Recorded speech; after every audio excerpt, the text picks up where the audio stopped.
Você está ouvindo o audiobook de O Evangelho segundo o Espiritismo de Allan Kardec. Agora, você vai ouvir o capítulo 20, Os Trabalhadores da Última Hora. O reino dos céus é semelhante a um pai de família que saiu de madrugada, a fim de assalariar trabalhadores para sua vinha.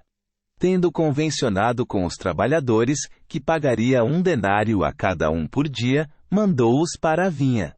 Saiu de novo à 3ª hora do dia, e vendo outros que se conservavam na praça sem fazer coisa alguma, disse-lhes: Ide também vós outros para a minha vinha, e vos pagarei o que for razoável. Eles foram. Saiu novamente à hora 6ª e à hora 9ª do dia, e fez o mesmo. Saindo mais uma vez à hora 10ª, encontrou ainda outros que estavam desocupados, aos quais disse: Por que permaneceis aí o dia inteiro sem trabalhar? Disseram eles, que ninguém nos assalariou. Ele então lhes disse: Ide vós também para a minha vinha. Ao cair da tarde, disse o dono da vinha àquele que cuidava dos seus negócios: Chama os trabalhadores e paga-lhes, começando pelos últimos, e indo até aos primeiros. Aproximando-se então os que só à 10ª hora haviam chegado, receberam 1 denário cada um. Vindo a seu turno, os que tinham sido encontrados em primeiro lugar, julgaram que iam receber mais. Porém, receberam apenas 1 denário cada um. Recebendo-o, queixaram-se ao pai de família, dizendo: Estes últimos trabalharam apenas 1 hora, e lhes dás tanto quanto a nós que suportamos o peso do dia e do calor. Mas respondendo, disse o dono da vinha a um deles: Meu amigo, não te causo dano algum. Não convencionaste comigo receber 1 denário pelo teu dia? Toma o que te pertence e vai-te. Apraz-me a mim dar a este último tanto quanto a ti. Não me é então lícito fazer o que quero. Tens mau olho porque sou bom? Assim, os últimos serão os primeiros e os primeiros serão os últimos, porque muitos são os chamados, e poucos os escolhidos. Mateus 20. 1-16. Ver também Parábola do Festim das Bodas, capítulo 18, número 1. Instruções dos Espíritos: os últimos serão os primeiros. O obreiro da última hora tem direito ao salário, mas é preciso que a sua boa vontade o haja conservado à disposição daquele que o tinha de empregar, e que o seu retardamento não seja fruto da preguiça ou da má vontade. Tem ele direito ao salário, porque desde a alvorada esperava com impaciência aquele que por fim o chamaria para o trabalho. Laborioso, apenas lhe faltava o labor. Se, porém, se houvesse negado ao trabalho a qualquer hora do dia, se houvesse dito: Tenhamos paciência, o repouso me é agradável. Quando soar a última hora, é que será tempo de pensar no salário do dia. Que necessidade tenho de me incomodar por um patrão, a quem não conheço e não estimo? Quanto mais tarde, melhor.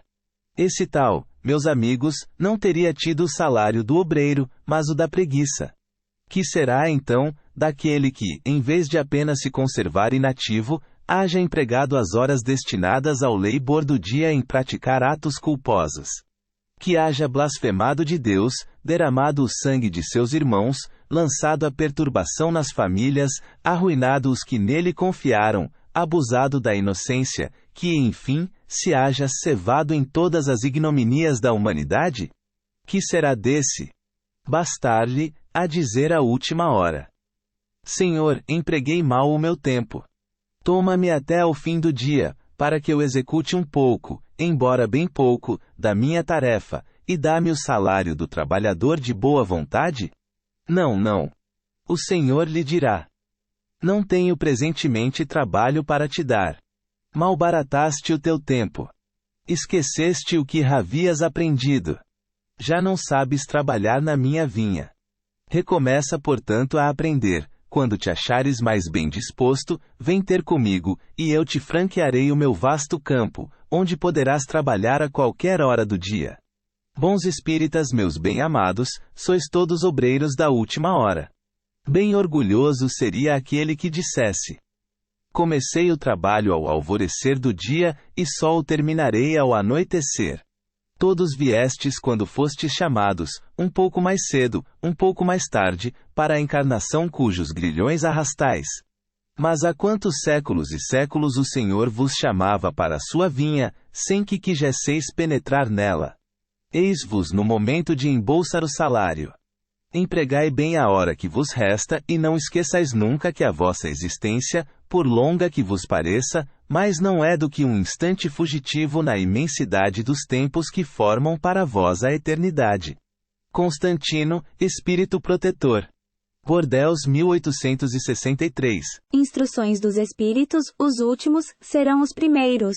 Jesus gostava da simplicidade dos símbolos, e na sua linguagem máscula, os obreiros que chegaram na primeira hora são os profetas, Moisés, e todos os iniciadores que marcaram as etapas do progresso, as quais continuaram a ser assinaladas através dos séculos pelos apóstolos, pelos mártires, pelos pais da Igreja, pelos sábios, pelos filósofos e finalmente pelos espíritas. Estes que por último vieram, foram anunciados e preditos desde a aurora do advento do Messias, e receberão a mesma recompensa. Que digo? Recompensa maior. Últimos chegados, eles aproveitam dos labores intelectuais dos seus predecessores, porque o homem tem de herdar do homem, e porque coletivos são os trabalhos humanos. Deus abençoa a solidariedade. Aliás, muitos dentre aqueles revivem hoje, ou reviverão amanhã, para terminarem a obra que começaram outrora. Mais de um patriarca, mais de um profeta, mais de um discípulo do Cristo, mais de um propagador da fé cristã, se encontram no meio deles, porém, mais esclarecidos, mais adiantados, trabalhando não já na base e sim na cumeeira do edifício. Receberão, pois, salário proporcionado ao valor da obra. Reencarnação. Esse belo dogma eterniza e precisa a filiação espiritual. Chamado a prestar contas do seu mandato terreno, o espírito se apercebe da continuidade da tarefa interrompida, mas sempre retomada. Ele vê, sente que apanhou de passagem, o pensamento dos que o precederam. Entra de novo na liça, amadurecido pela experiência, para avançar mais. E todos, trabalhadores da primeira e da última hora, com os olhos bem abertos sobre a profunda justiça de Deus, não mais murmuram. Adoram. Tal um dos verdadeiros sentidos desta parábola, que encerra, como todas as de que Jesus se utilizou falando ao povo, o germen do futuro, e também, sob todas as formas, sob todas as imagens, a revelação da magnífica unidade que harmoniza todas as coisas no universo, da solidariedade que liga todos os seres presentes ao passado e ao futuro. Henri Heine. Paris, 1863. Missão dos Espíritas. Não escutais já o ruído da tempestade, que há de arrebatar o velho mundo e abismar no nada o conjunto das iniquidades terrenas? Ah! Bendizei o Senhor, vós que reveis posto a vossa fé na sua soberana justiça, e que, novos apóstolos da crença revelada pelas proféticas vozes superiores, e despregar o novo dogma da reencarnação e da elevação dos espíritos, conforme tenham cumprido, bem ou mal, suas missões e suportado suas provas terrestres. Não mais vos assusteis.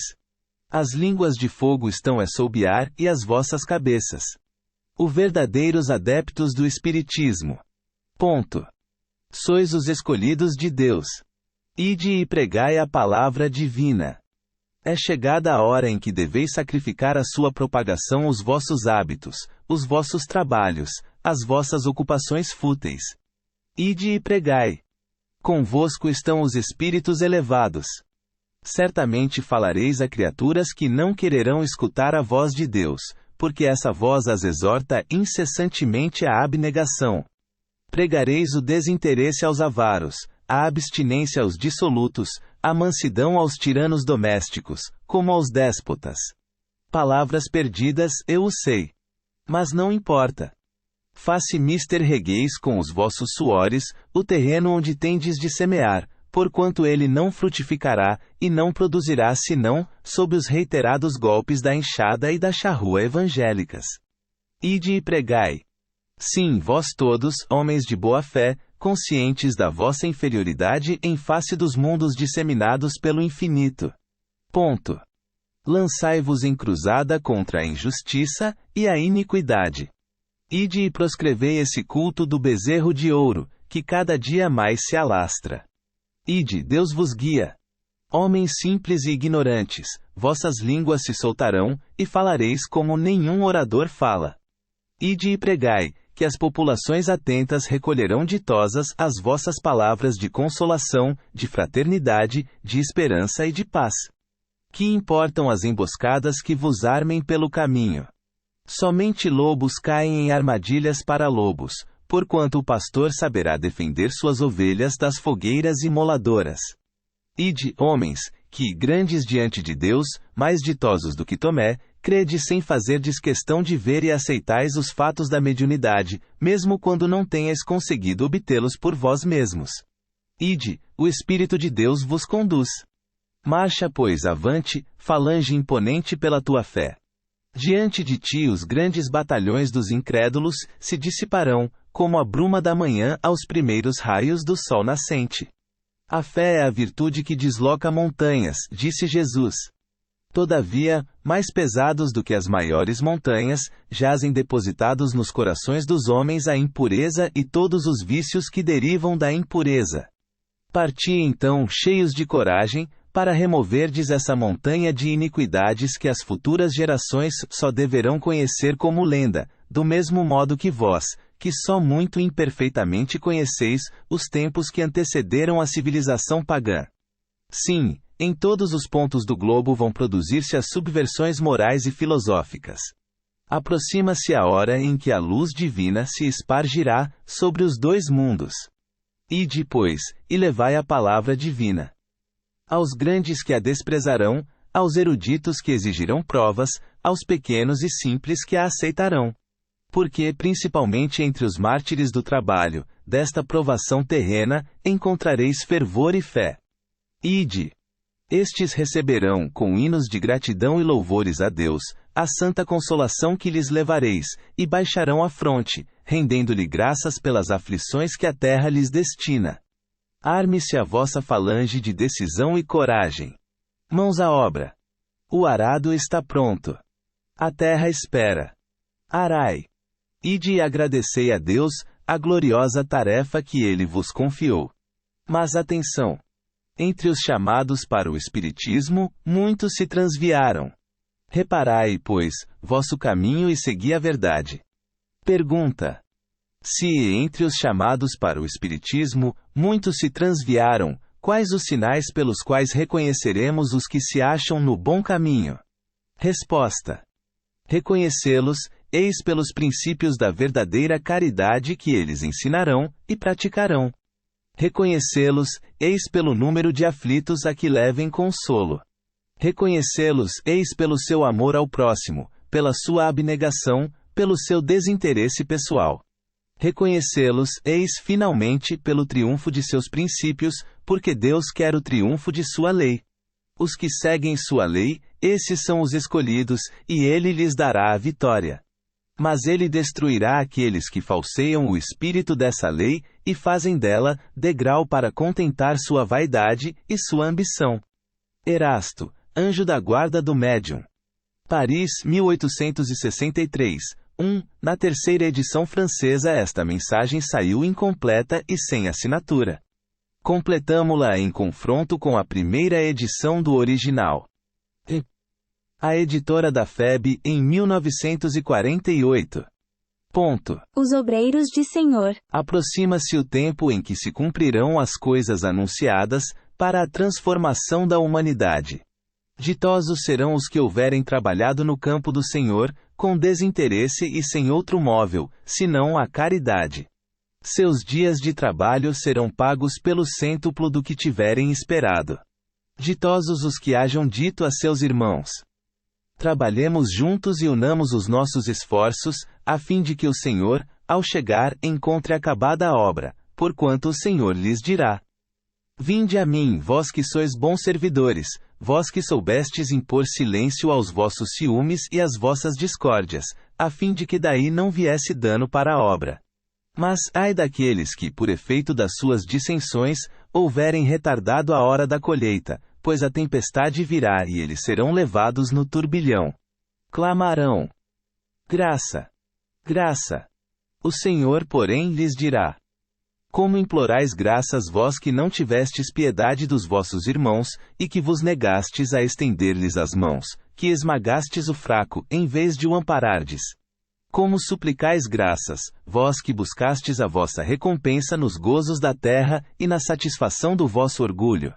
Já recebestes a vossa recompensa, tal qual a quiseste, nada mais vos cabe pedir. As recompensas celestes são para os que não tenham buscado as recompensas da terra. Deus faz neste momento o recenseamento dos seus servidores fiéis, e já marcou com o dedo aqueles cujo devotamento é apenas aparente, a fim de que não usurpem o salário dos servidores animosos, pois aos que não recuarem diante de suas tarefas, é que ele vai confiar os postos mais difíceis na grande obra da regeneração, pelo Espiritismo. Cumprir-se-ão estas palavras: os primeiros serão os últimos, e os últimos serão os primeiros no reino dos céus. O Espírito de Verdade. Paris, 1862.